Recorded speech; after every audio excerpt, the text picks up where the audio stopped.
A new report's out that shows the FBI found a lot of warning signs before the Fort Hood massacre, but the Bureau did not investigate the shooter because the shooter was a Muslim. According to that report, the FBI considered the Muslim issue too sensitive to pursue. That's according to a GOP lawmaker who saw the review conducted by a former FBI director. Among the findings here, we're told the FBI learned that the accused shooter, the Army psychologist Major Nidal Hassan, sent emails back and forth with the radical American-born cleric Anwar al-Awlaki. 13 people died, dozens more wounded in the attack at the Army post back in '09.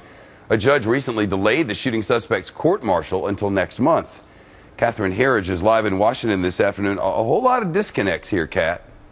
Well, that's right, Shep. If we have reported at Fox News as part of our ongoing investigation of Fort Hood, the FBI initially thought Major Hassan was a communications specialist when the abbreviation COMS meant commissioned officer, and as a result, the FBI did not send out a warning about Hassan, fearing he might read it. The FBI's Washington Joint Terrorism Task Force, or JTTF, chose not to interview Hassan's superiors because they feared hurting his career prospects in the military. Hassan, who has now grown a beard in defiance of Army regulations, exchanged those emails with the American cleric in Yemen who was killed last year by the CIA, and this fact was never shared by the FBI with Army investigators.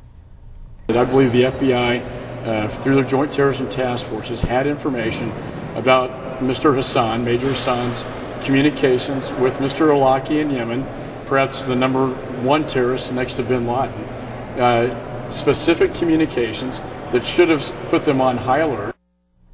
Senior FBI agents on the Hassan case have faulted the Army because Hassan had glowing performance reviews that did not reflect the fact that on at least 3 occasions, Shepard, Hassan openly justified the use of suicide bombings and bin Laden's writings in the classroom. Wow. Are we expecting to get a declassified version of this report at some point so people like you can look over it?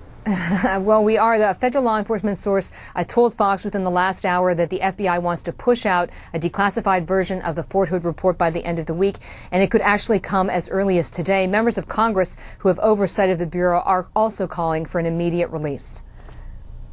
I think the American public and others have to see what his recommendations are so we can then see, is the FBI being held accountable? Are they going ahead and do what Judge Webster recommends? So yes, I will see it, and then we will press that it be made public.